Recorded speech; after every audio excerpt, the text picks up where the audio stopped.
ஒசூர் பகுதியில் விடிய விடிய பெய்த மழையால் தென்பெண்ணை ஆற்றில் நீர்வரத்து அதிகரித்துள்ள நிலையில் 3வது நாளாக ஆற்று நீரில் நுரை பொங்கிச் செல்வதால் விவசாயிகள் கவலை அடைந்துள்ளனர். இதுகுறித்த கூடுதல் தகவல்களை நமது செய்தியாளர் செல்வாவிடம் கேட்கலாம். செல்வா, விவரங்கள்.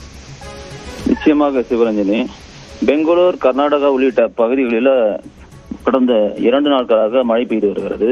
அதன் காரணமாக தென்பெண்ணை ஆற்று கரையோரமாக இருக்கக்கூடிய அந்த பகுதியில் இருந்து ஏராளமான வெள்ளக்காடாக இருக்கின்ற சூழ்நிலையில அதிகப்படியான நீர் வந்து கொண்டிருக்கிறது. தென்பெண்ணை ஆற்றில் தற்போது 900 கனஅடிக்கு மேல் வந்து கொண்டிருப்பதால், அதே போல கிருஷ்ணகிரி மாவட்டம் ஓசூர் அதன் சுற்றுவட்டார பகுதிகளில் இரவு முழுவதும் விடிய விடிய கனமழை பெய்தது. அதன் காரணமாக கெலவரப்பள்ளி அணை பகுதியில் மட்டும் 90 மில்லிமீட்டர் மழையானது இன்று பதிவாகி இருக்கிறது. இதனால் அணைக்கு நீர்வரத்து அதிகமாக காணப்பட்டு வரும் சூழ்நிலையில காலை நிலவரப்படி 44.28 அடியில் இருந்து 41 அடியாக நிரம்பி இருக்கிறது.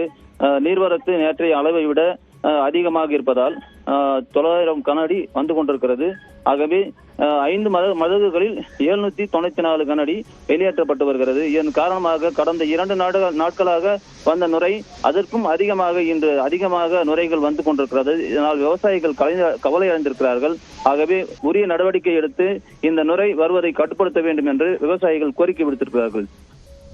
விவரங்களை வழங்கியமைக்கு நன்றி செல்வா.